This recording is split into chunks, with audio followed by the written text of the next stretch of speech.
வணக்கம்.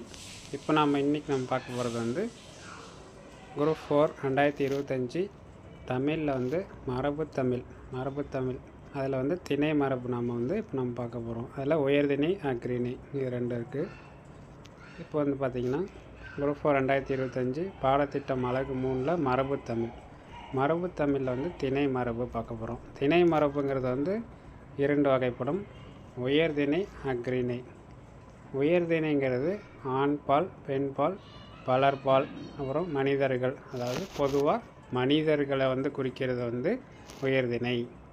அக்ரிணைங்கிறது மனிதன் அல்லாத பிற அப்படிங்கிற மாதிரி அதில் விலங்குகள் வரும், பொருட்களும் வரும். இது 2 சேர்ந்தது தான் அக்ரிணை.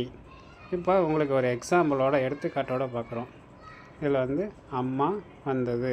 அம்மா வந்ததுங்கிறது ஒரு தவறானது. அம்மாங்கிறது உயர்திணை, வந்ததுங்கிறது ஒருமையில் இருக்குது, அதுவும் அக்ரிணையில் இருக்குது.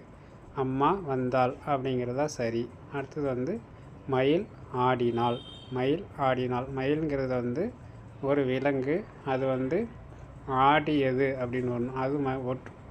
அது ஒருமையில் இருக்குது. மயில் ஆடியது அப்படின்னு வந்திருக்கு. அடுத்தது உங்களுக்கான பயிற்சி கேள்வி பார்த்திங்கன்னா, நாகப்பாம்பு வந்தால் அப்படிங்கிறதுக்கான சரியான பதிலை கமெண்ட் பண்ணுங்கள். நன்றி, வணக்கம்.